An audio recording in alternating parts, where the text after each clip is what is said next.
नमस्कार दोस्तों, स्वागत है आपका अपने YouTube चैनल संस्कृत भूषण में। दोस्तों, आज हम पढ़ेंगे उच्चारण स्थान।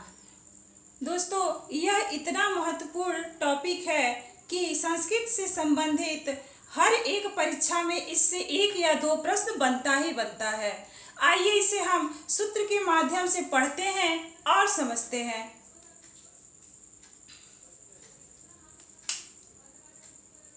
देखिए, पहला सूत्र है अकुह विसर्जनीयानाम कंठः।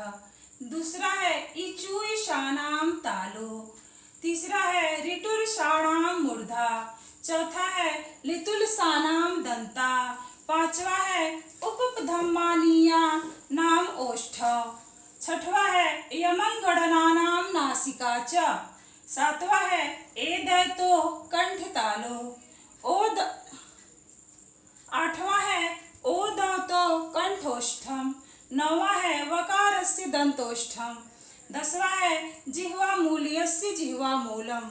और 11वां है नासिका अनुस्वारस्य। आइए अब हम इसे एक एक करके समझने का प्रयास करते हैं।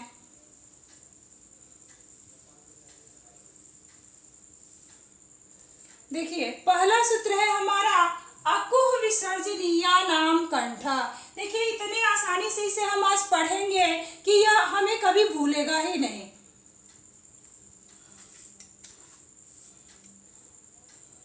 देखिए, अकुह विसर्जनीयानाम कंठ। अ का और कु का।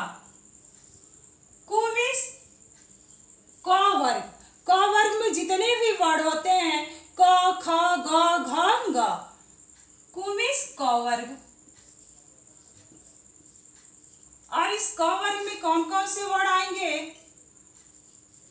क ख ग घ और ग। ह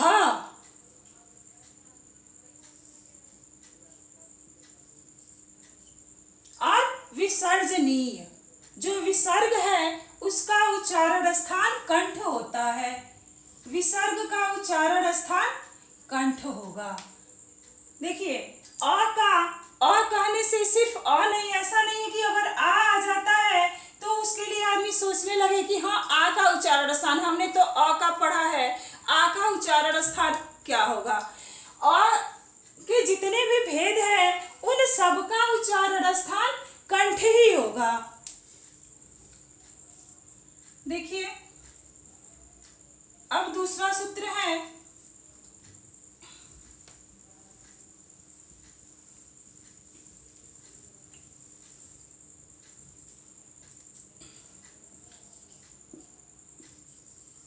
इचुय शानाम तालु। इचुईशानाम तालु। देखिए, ई का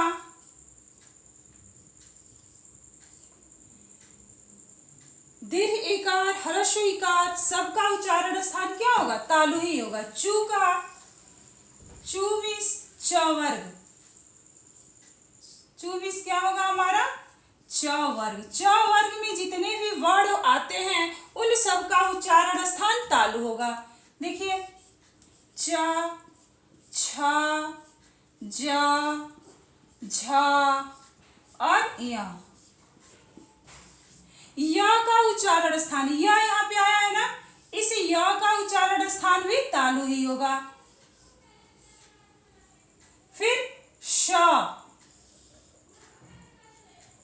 का उच्चारण स्थान तालु होगा। इसी देखिए, इस श को हम तालव्य षकार इसीलिए बोलते हैं। जो आप लोग बड़ा सा छोटा सा बोलते हैं, ऐसा बिल्कुल भी नहीं बोलना चाहिए। ये है तालव्य षकार।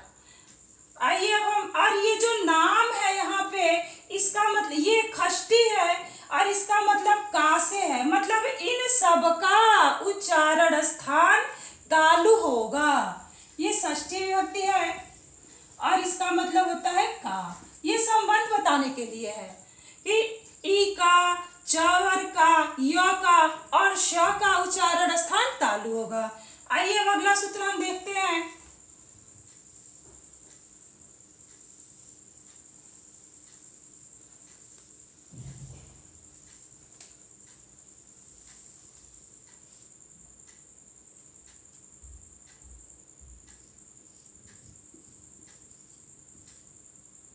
तीसरा सूत्र है ऋटुर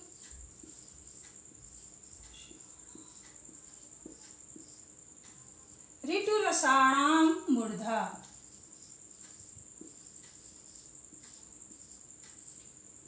देखिए री का दीर्घिकार ह्रस्वीकार सबका उच्चारण स्थान मूर्धा ही होता है। टू वर्ग, टू मीन्स ट वर्ग, ट वर्ग में जितने भी हमारे वर्ड आएंगे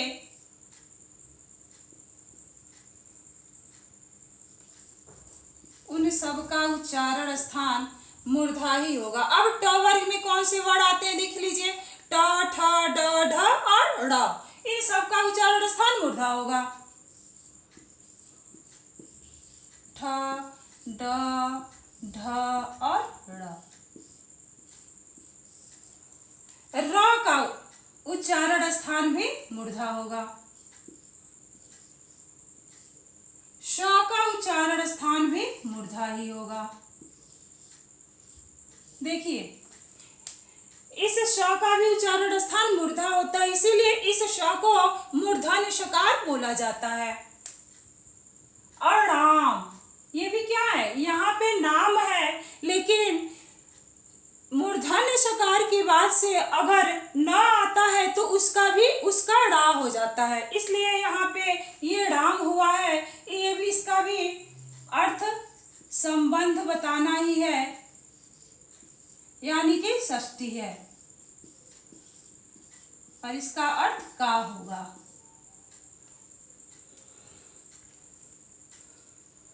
आइए अब अगला सूत्र पढ़ते हैं।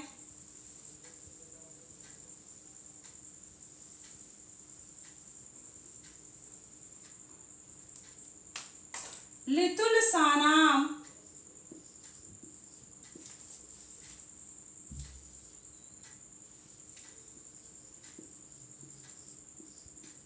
दंता।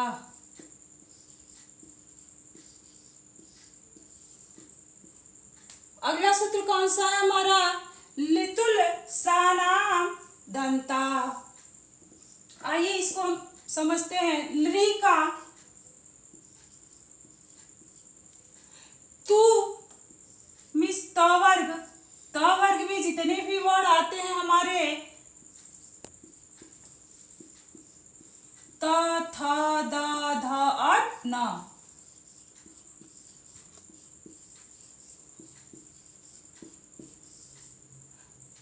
ल का,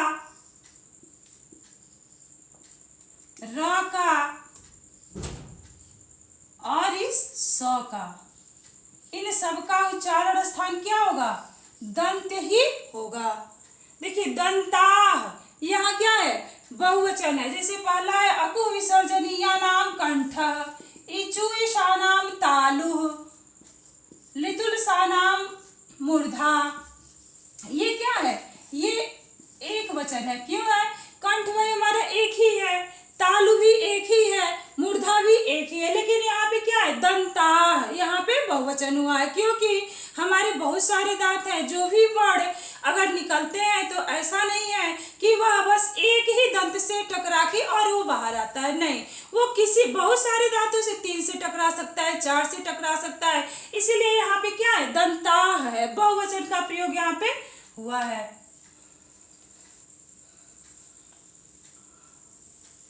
और नाम उसी के लिए है, संबंध बताने के लिए, उसका मतलब का होता है। अगले सूत्र पे चलते हैं। अगला सूत्र है हमारा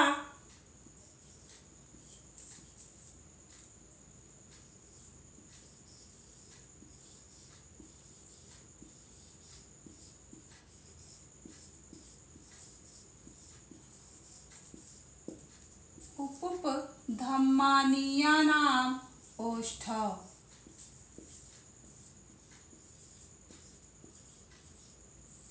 अगला सूत्र हमारा क्या है? उपुप धम्मानीया नाम ओष्ठ। ऊ का, देखिए ऊ का उच्चारण स्थान, पू का, पू मीन्स पवर्ग। पवर्ग में हमारे जितने भी वर्ड आते हैं प, फ, ब, भ और म। देखिए पू,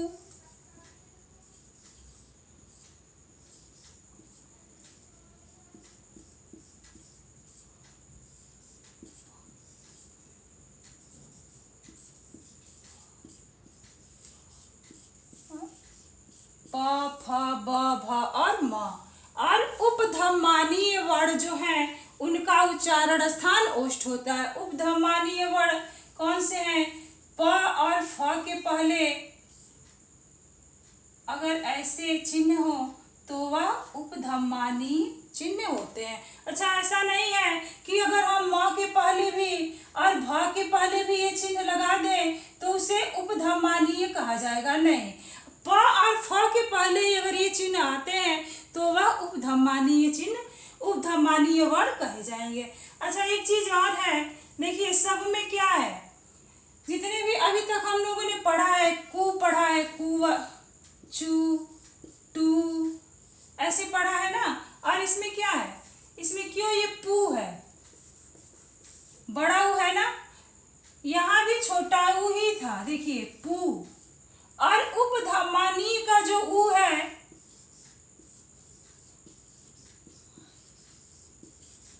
ये मिलके क्या हो गया है, बड़ा ऊ हो गया है। यहाँ पे दीर्घ संधि हो गई है, ऊ और ऊ मिलके दीर्घ संधि हो गई है। देखिए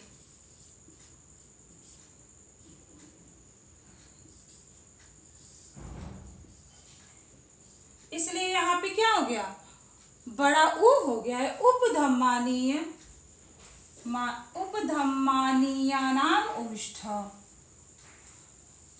चलिए अब अगले सूत्र की तरफ हम चलते हैं।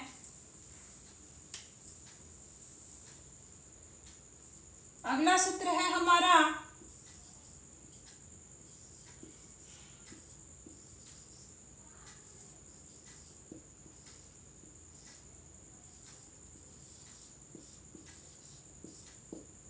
यमंगणनानाम नासिका च।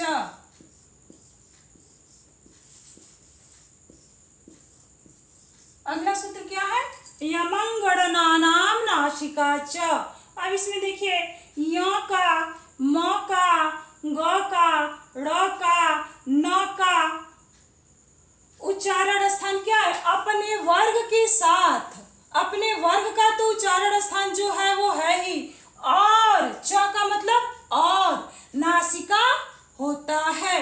जैसे देखिए य का, म, ग, ड़ और न, य का उच्चारण स्थान क्या होगा हमारा, जो अपने वर्ग में है, ये क्या किस में आएगा, च वर्ग में, च, छ, ज, झ, य।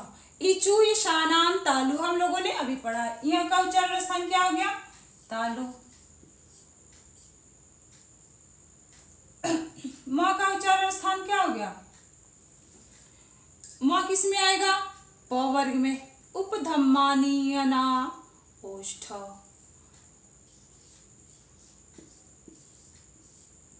तो इसका क्या होगा, ओष्ठ होगा। ग का कंठ होगा, ड़ का मूर्धा होगा। ये हमारे किस में आएगा, ग किस में आएगा, क वर्ग में आएगा। अकु विसर्जनीय नाम कंठ हम लोगों ने अभी पढ़ा है, ये क वर्ग का है। ड़ जो है यह किसका है, ट वर्ग का है। तो ऋटुर साणाम मूर्धा अभी हम लोगों ने पढ़ा है, तो यह हमारा इसका उच्चारण स्थान मूर्धा होगा।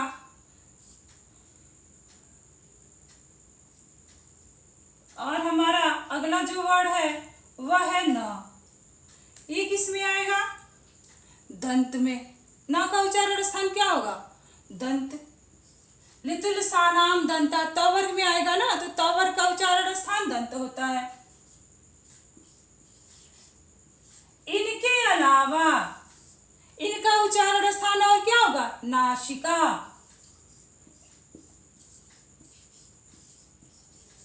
इनका उच्चारण स्थान नासिका भी होगा। इस च का मतलब क्या, और।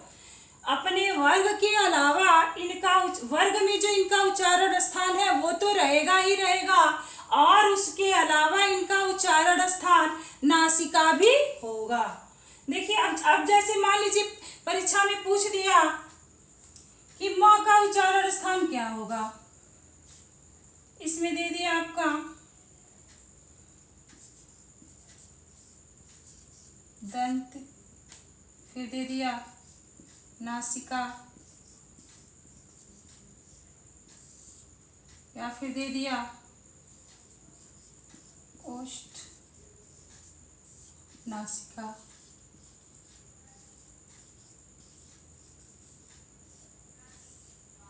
फिर ओष्ठ। अगर बस ऐसे दिया हुआ है तो हम किस पे मारेंगे? ओष्ठ और नासिका पे। इसे हम क्या कर देंगे? सही कर देंगे। अच्छा, अगर दे दिया मान लीजिए जैसे ग का उच्चारण स्थान पूछ दिया, इसमें दे दिया इस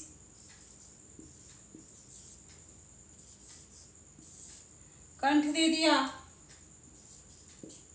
दूसरा दे दिया तालु। अलग अलग तो ऐसा नहीं है कि मतलब ऐसे पूछ दे कंठ तालु फिर नासिका और उसके बाद से एक पूछ ले कोई और जैसे मूर्धा, ऐसे तो पूछते नहीं है, इसलिए कि एक ही साथ दो इनका कंठ और नासिका अलग अलग ऑप्शन नहीं दे सकते हैं। ये देंगे तो या तो कंठ देंगे और नहीं तो देंगे तो कंठ नहीं रहेगा, नासिका रहेगा। अगर अलग अलग देते हैं तो ऐसे दे दिया, इसमें दे दिया दंत दे दिया। अलग अलग ऑप्शन में नासिका और कंठ नहीं आता है। और इसमें मान लीजिए कोई और दे दिया, मूर्धा दे दिया, तो इसमें हम क्या मारेंगे? नासिका मारेंगे। अगर नासिका नहीं है बस कंठ है तो क्या मारेंगे? कंठ मारेंगे। लेकिन ज्यादातर ऐसे ही पूछता है कि नासिका और ग का पूछेगा तो नासिका और कंठ दे देगा, और नहीं तो इसका पूछेगा ग का पूछेगा तो बस नासिका रहता है, और भी 2-3 ऑप्शन रहते हैं। तो समझ में आई बात आप लोग को कि ये जो या म ग ड़ न ये जो वर्ण है इनका उच्चारण स्थान अपने वर्ग के साथ साथ वर्ग में जो उच्चारण स्थान है वो तो रहेगा ही, साथ में नासिका भी होता है। चलिए अब अगला सूत्र पे हम चलते हैं।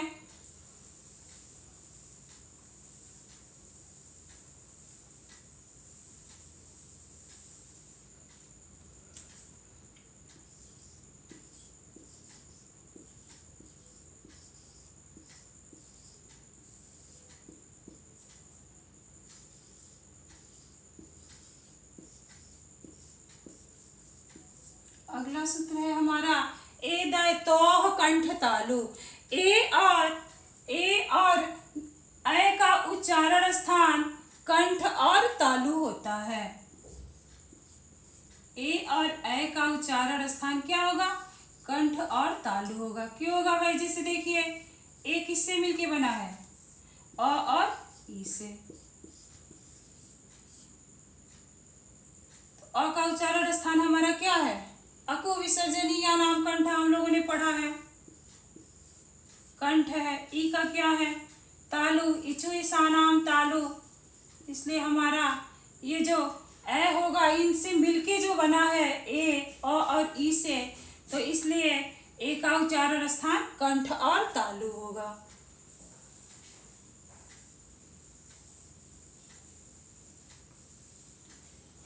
अगला सूत्र है हमारा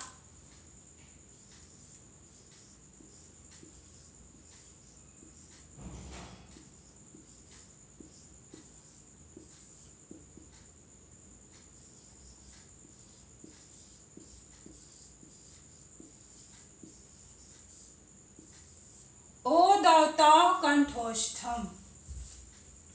ओ दौतोह कंठोष्ठम। ओ का और औ का उच्चारण स्थान क्या होगा? कंठ और ओष्ठ। ओ और अ का उच्चारण स्थान कंठ और ओष्ठ होगा। अगला सूत्र है हमारा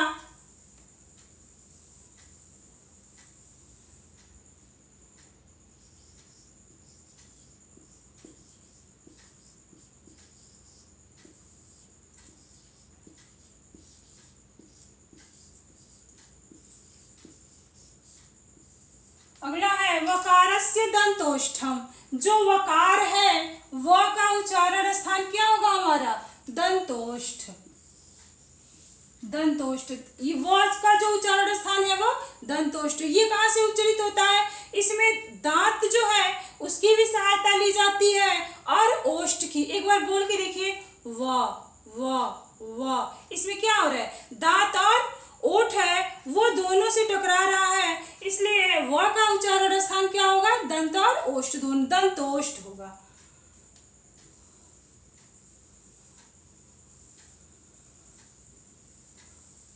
अगला सूत्र है हमारा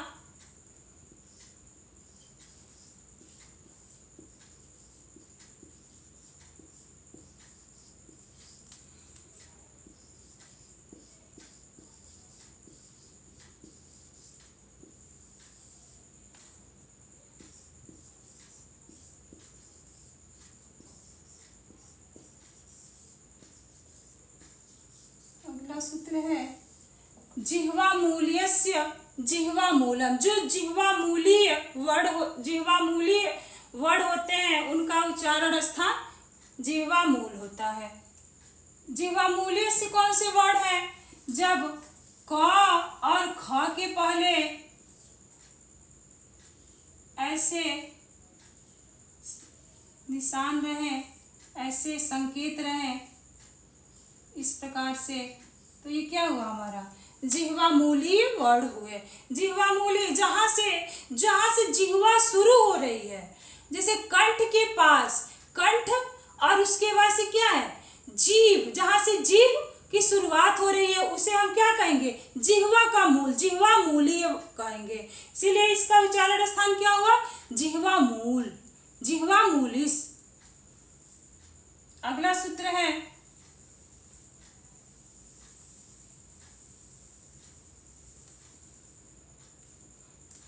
यह हमारे अयोगवाह वर्ड में भी आते हैं। अयोगवाह वर्ड 4 होते हैं। पूछ लेता है परीक्षा में कि अयोगवाह कितने होते हैं, अयोगवाह वर्ड कितने होते हैं, या क्या कहते हैं अयोगवाह वर्ड दे देंगे।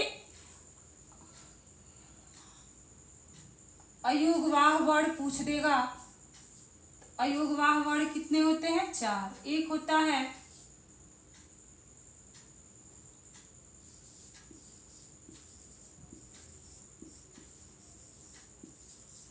उपधम्मानीय जो वर्ड है, फिर जिह्वा मूलीय,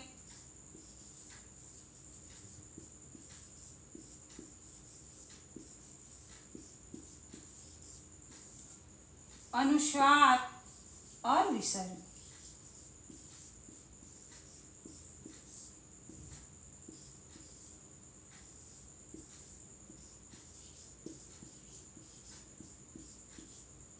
अयोगवाह वर्ड कौन कौन से हैं?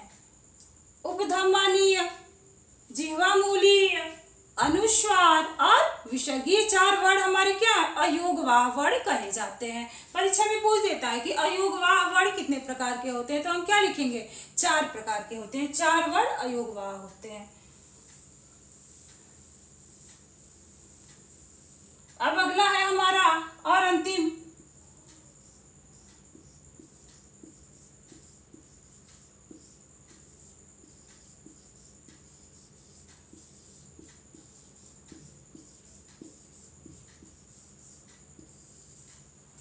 नासिका अनुस्वारस्य था। अनुस्वार का जो उच्चारण स्थान है वह नासिका होता है।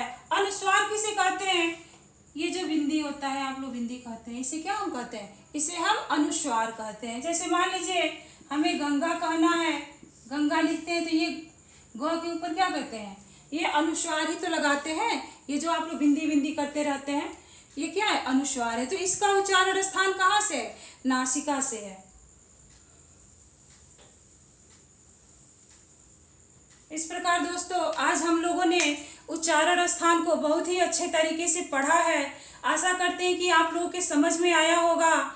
अब इन्हीं बातों के साथ हम अपनी वाणी को विराम देते हैं। अगले वीडियो में हम फिर आएंगे। तब तक के लिए नमस्कार।